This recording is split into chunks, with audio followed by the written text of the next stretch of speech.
اعوذ باللہ من الشیطان الرجیم بسم اللہ الرحمن الرحیم الحمد للہ رب العالمین والصلاة والسلام علی اشرف الانبیاء والمرسلین واہل بیتہ الطیبین الطاہرین المعصومین اما بعد۔ سورہ مبارک اعراف آیت نمبر 52 سے آیت نمبر 57، 52 سے 57۔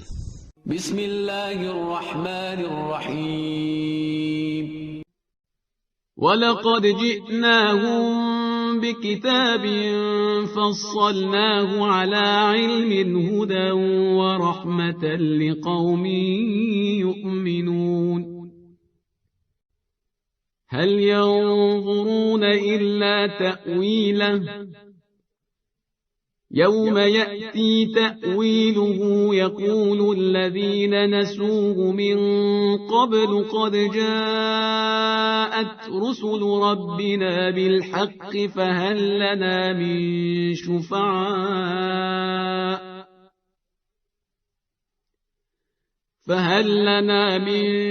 شفعاء فيشفعوا لنا أو نرد فنعمل غير الذي كنا نعمل قد خسروا أنفسهم وضل عنهم ما كانوا يفترون إن ربكم الله الذي خلق السماوات والأرض في 6 أيام ثم استوى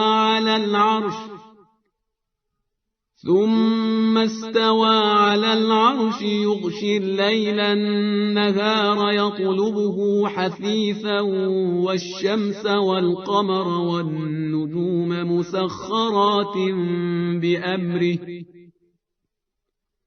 ألا له الخلق والأمر تبارك الله رب العالمين ادعوا ربكم تضرعا وخفية إنه لا يحب المعتدين ولا تفسدوا في الأرض بعد إصلاحها وادعوه خوفا وطمعا إن رحمة الله قريب من المحسنين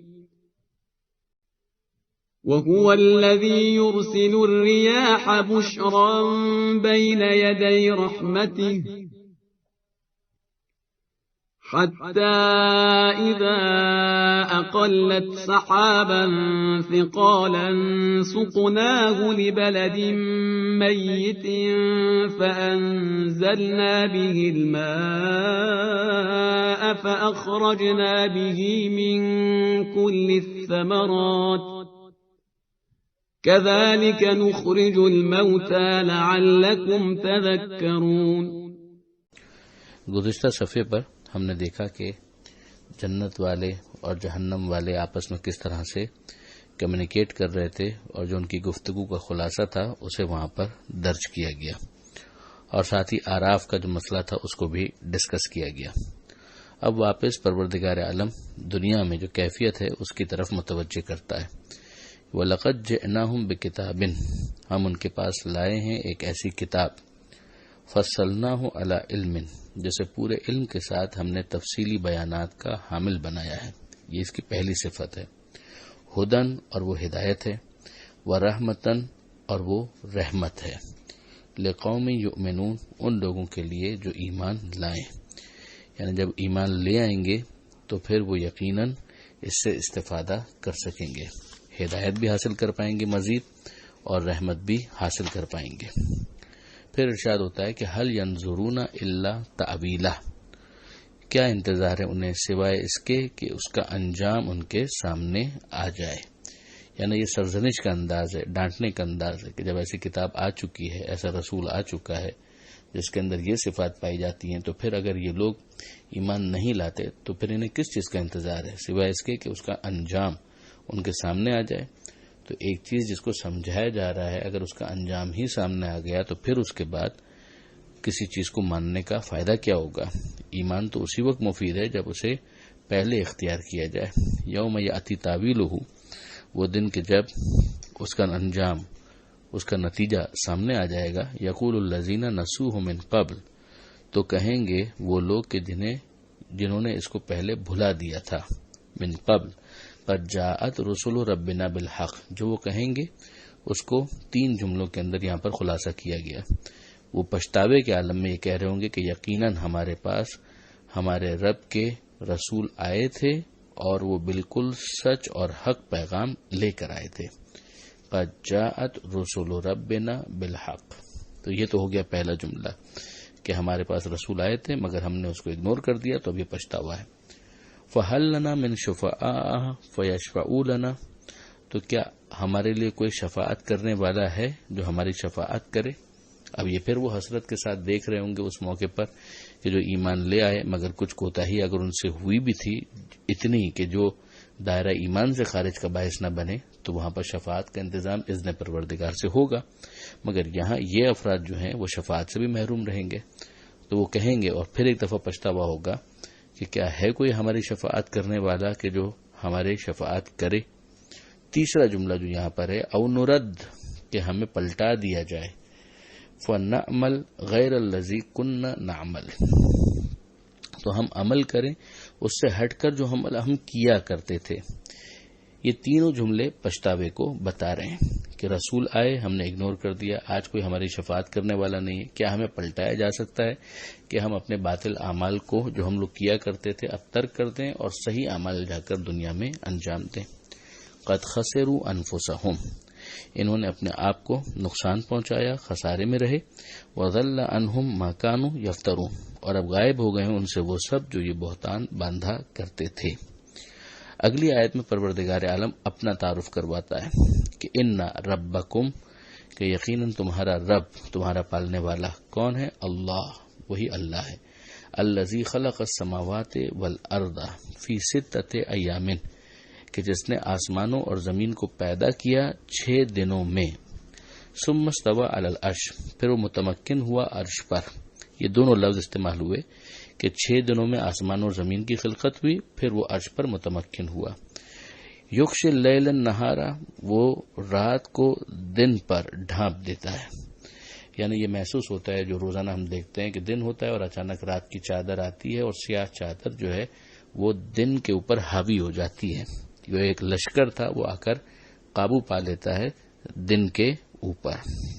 یطلبہ حثیثا، تیزی کے ساتھ وہ یہ کام کرتا ہے۔ والشمس والقمر والنجوم، سورج، چاند اور ستارے، مسخرات بامرہ، اس کے حکم کے پابند ہیں، جیسا ان کو پروگرام کر دیا گیا ہے وہ اسی کے مطابق چلتے چلے جا رہے ہیں۔ الا لہ الخلق والامر، آگاہ ہو جاؤ کہ خلق اور امر، پیدا کرنا اور امر، یہ دونوں اللہ ہی کے لیے، یعنی ایک پیدا کرنا ہے اور ایک پھر اس کی تدبیر ہے۔ ایک نظریہ یہ پایا جاتا ہے جو آج بھی اگر آپ انٹرنیٹ پر سرچ کریں گے تو آپ کو مل جائے گا کہ بھائی خدا نے پیدا تو کر دیا مگر پیدا کر کے پھر چھوڑ دیا، اب خدا کا کوئی انٹرونشن نہیں ہے، خدا کا کوئی انوالومنٹ نہیں ہے۔ پروردگار عالم فرماتا ہے خلق بھی اسی کے لیے ہے، امر بھی اسی کے لیے ہے، حاکم بھی وہی ہے، ابھی بھی اسی کا حکم چل رہا ہے۔ اگر محدود اختیار اس نے انسانوں کو دیا بھی ہے جس کے نتیجے میں وہ فساد کرتے ہیں تو پروردگار کے دائرہ اختیار سے باہر نہیں ہے، خدا جب چاہے گا لگام کھینچ لے گا۔ تبارک اللہ رب العالمین، بابرکت ہے اللہ جو عالمین کا پالنے والا ہے۔ اس آیت میں جو یہ کہا گیا تھا کہ 6 دنوں میں اللہ نے آسمانوں اور زمین کو پیدا کیا، ان 6 دنوں سے کیا مراد ہے؟ کیا اس سے وہی دن مراد ہے کہ جس کو ہم روزانہ دیکھتے ہیں؟ کبھی ہم 24 گھنٹے کو ایک دن کہتے ہیں اور کبھی ہم سورج نکلنے کے بعد کا جو وقت غروب تک کا ہوتا ہے اس کو دن سے تعبیر کرتے ہیں۔ تو یہیں پر آپ دیکھیے 2 تعبیرات تو آ گئی، پورے 24 گھنٹے کو بھی دن کہا جاتا ہے اور سورج نکلنے سے لے کر غروب تک کے وقت کو بھی دن کہا جاتا ہے۔ تو کیا دن یا یوم کا کوئی اور مطلب بھی ہوتا ہے؟ جی ہاں، عربی کے اندر بھی، فارسی میں بھی اور خود اردو کے اندر بھی اور غالباً انگریزی کے اندر بھی دن کو دورانیے یا ایک خاص پیریڈ کے لیے بھی استعمال کیا جاتا ہے۔ مثلا امیر المومنین حضرت علی ابن ابی طالب علیہ الصلوۃ والسلام کے فرامین میں سے ایک فرمان ہمیں نہج البلاغہ میں یہ نظر آتا ہے کہ الدہر یومان، کہ دنیا کے 2 روز ہیں، یوم لک و یوم علیک، ایک روز وہ جو تمہارے لیے فائدہ مند ہے اور دوسرا روز وہ کہ جو تمہارے لیے نقصان دہ ہیں، جو تمہارے خلاف ہے، تمہارے فیور میں نہیں ہے۔ اب یہاں پر ظاہر ہے کہ یوم یا یومان کا جو لفظ استعمال ہوا ہے وہ 24 گھنٹے کے مجموعے کے لیے یا اذان صبح یا سورج نکلنے سے لے کر جو غروب تک کا وقت ہے اس کے لیے استعمال نہیں ہوا ہے۔ قرآن مجید کے اندر بھی آیا ہے کہ تلک الایام نداولها بین الناس، یہ دن ہیں جو ہم پلٹاتے رہتے ہیں لوگوں کے درمیان، یعنی یہ زمانہ، فیوریبل زمانہ، اگینسٹ زمانہ، یہ ہم پلٹاتے رہتے ہیں۔ عمر دراز مانگ کے لائے تھے 4 دن، 2 آرزو میں کٹ گئے 2 انتظار میں۔ یہاں پہ بھی 4 دن سے ایگزیکٹلی وہ 4 دن مراد نہیں ہے، بلکہ زندگی کے مختصر ہونے کو بتایا جا رہا ہے کہ زندگی کتنی مختصر ہے۔ اصولی طور پر جب زمین اور آسمان خلق ہو رہے تھے تو نہ زمین کی وہ گردش تھی کہ جس کی بنیاد کے اوپر روزانہ دن اور رات کا حساب کیا جاتا ہے، لہذا یہاں پر 6 دن سے مراد ہے 6 مختلف مراحل، 6 مختلف پیریڈز۔ اسی کو صاحب تفسیر نمونہ نے کافی ڈیٹیل کے اندر ڈسکس کیا ہے، اور پھر ان 6 مراحل کی طرف بھی اندازاً متوجہ کیا ہے کہ وہ 6 مراحل کون ہو سکتے ہیں، اور سورہ فصلت کی آیت نمبر 8 سے لے کر 11 کا حوالہ بھی دیا ہے کہ جس پہ یہ قابل تطبیق ہے۔ بہرحال اس سے زیادہ اس مختصر بیان کے اندر گنجائش نہیں ہے کہ اس پر بات کی جائے۔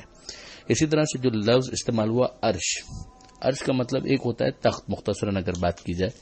ہم کئی دفعہ دیکھتے ہیں کہ یہ کہا جاتا ہے کسی جگہ پر کہ اس کو تخت سے اتار دیا گیا، این ممکن ہے وہاں پر تخت ہو بھی نہ، مگر یہ جملہ کہا جاتا ہے۔ اس سے مراد یہ ہوتا ہے کہ اس کا اقتدار ختم ہو گیا، اور تخت پر متمکن ہونا یعنی وہ اقتدار پر فائز ہو گیا۔ پروردگار عالم، زمین آسمان ہر جگہ خدا ہی کا اقتدار ہے، اس کی ایک تعبیر ہے، یہ عرش کی تعبیر اس کے لیے استعمال ہوتی ہے۔ پروردگار عالم کے اقتدار کی یہ تعبیر ہے، زمین پر بھی خدا کا اقتدار ہے، آسمان پر بھی خدا کا اقتدار ہے، ہر جگہ خدا ہی کا اقتدار ہے۔ یہ اقتدار پروردگار کو سمجھانے کے لیے ایک تعبیر ہے۔ ادعو ربکم تضرعا و خفیہ، پکارو اپنے رب کو گڑ گڑا کر اور چپکے چپکے۔ انہ لا یحب المعتدین، یقیناً اللہ تجاوز کرنے والوں کو دوست نہیں رکھتا، یعنی اپنے رب سے دعا مانگو، گڑ گڑاؤ، چپکے چپکے بھی، کبھی اجتماع میں، وہ سب ٹھیک ہے، مگر دعا تمہاری غیر منطقی نہیں ہونی چاہیے۔ یعنی اگر ایک انسان ہے ختم نبوت کے بعد نبی ہونے کی دعا مانگنا شروع کر دے، یا قیامت نہ ہے اس بات کی دعا مانگنا شروع کر دے، یا معاذ اللہ کسی مومن کے حق میں بد دعا کرنا شروع کر دے، یہ تمام تر چیزیں وہ ہیں کہ جن کو حدود سے تجاوز سے تعبیر کیا جائے گا۔ وَلَا تُفْسِدُوا فِي الْأَرْضِ بَعْدَ إِصْلَاحِهَا، اور دنیا میں اس کے بالکل درست حالت میں ہونے کے بعد خرابیاں نہ پیدا کرو۔ جب اصلاح ہو گئی تو پھر فساد نہ کرو، بلکہ اور بہتر کرنے کی کوشش کرو۔ اس کا ایک مصداق تو وہی بنے گا کہ پیغمبر اکرم صلی اللہ علیہ وآلہ وسلم کی بعثت سے دنیا کے حالات بہتر ہو گئے۔ اب ایسا نہ کرنا کہ پھر خرابیاں پھیلاؤ۔ سب سے بڑی خرابی یہی ہے کہ پیغمبر صلی اللہ علیہ وآلہ وسلم نے حفظ نظام شریعت کے لیے امامت کا جو انتظام کیا ہے اسے قبول نہ کر کے اپنی منمانی کاروائیاں کرنا، یہ بھی ایک بہت بڑا فساد ہے۔ ان رحمت اللہ قریب من المحسنین، تو ایک تو یہ ہے کہ فساد مت کرو اصلاح کے بعد، اور اللہ کو پکارو خوفوں و طمعا، خوف سے بھی اور امید سے بھی، اور جان لو کہ ان رحمت اللہ قریب من المحسنین، کہ اللہ کی جو رحمت ہے وہ نیک اعمال والوں سے نزدیک ہے۔ یعنی اب امید لگانا، دعا مانگنا، سب کرنا، مگر یہ یاد رکھنا کہ اگر تمہارے کردار کے اندر حسن نہیں پایا جاتا اور رحمت سے تم دور ہو جاتے ہو تو پھر پروردگار سے شکوہ بھی نہ کرنا۔ اگلی آیت کے اندر ارشاد ہوتا ہے، خدا نے اپنی کچھ نشانیوں کی طرف متوجہ کیا ہے، وَهُوَ الَّذِي يُرْسِلُ الرِّيَاحَ بُشْرًا بَيْنَ يَدَيْ رَحْمَتِهِ، اور وہ ہے جو بھیجتا ہے ہواؤں کو خوشخبری دیتے ہوئے اس کے باران رحمت کے آگے آگے، یعنی جو ہوائیں چلتی ہیں جن سے پتہ چلتا ہے کہ گویا بارش برسنے والی ہے۔ حتی اذا اقلت سحابن، یہاں تک کہ جب انہوں نے بوجھل بادلوں کو اٹھایا، وہ ہوائیں بوجھل بادل جس کے اندر پانی کے ڈراپس ڈپازیٹڈ ہیں ان کو اٹھایا، ثقالن وہ بوجھل ہیں، سوکھ نہ ہو، تو ہم نے روانہ کر دیا لبلد میت مردہ بستیوں کی طرف، جہاں پر پانی نہ برسے تو وہاں پر مردنی سی چھائی ہوئی ہے، اس کی طرف ہم نے اس کو روانہ کر دیا۔ فَأَنزَلْنَا بِهِ الْمَاءَ، تو وہاں پر ہم نے ان کے ذریعے، ان بادلوں کے ذریعے سے پانی کو نازل کیا۔ فَأَخْرَجْنَا بِهِ، اور ہم نے اس سے نکالا من کل الثمرات ہر طرح کے پھلوں کو. کذالک نخرج الموتى. اب یہ اتنا سب کچھ تم دیکھتے ہو تو اب سمجھو اسی طرح سے ہم مردوں کو بھی نکالیں گے، زندہ کریں گے. لعلکم تذکرون، کہ شاید کہ تم ہدایتوں کا اثر قبول کرو. یعنی اتنی موٹی بات سمجھ لو کہ وہ خدا جو اس طرح سے زمین سے، مردہ زمینوں سے پھل اگا سکتا ہے، وہ مردہ انسانوں کو بھی قیامت کے دن واپس زندہ کر سکتا ہے. یہاں پر یہ صفحہ مکمل ہوا. دعا ہے پروردگار سے قرآن سمجھنے اور عمل کی توفیق عطا فرما، اور وارث قرآن امام زمانہ کے ظہور میں تعجیل فرما. وآخر دعوانا ان الحمدللہ رب العالمین، والسلام علیکم ورحمۃ اللہ وبرکاتہ.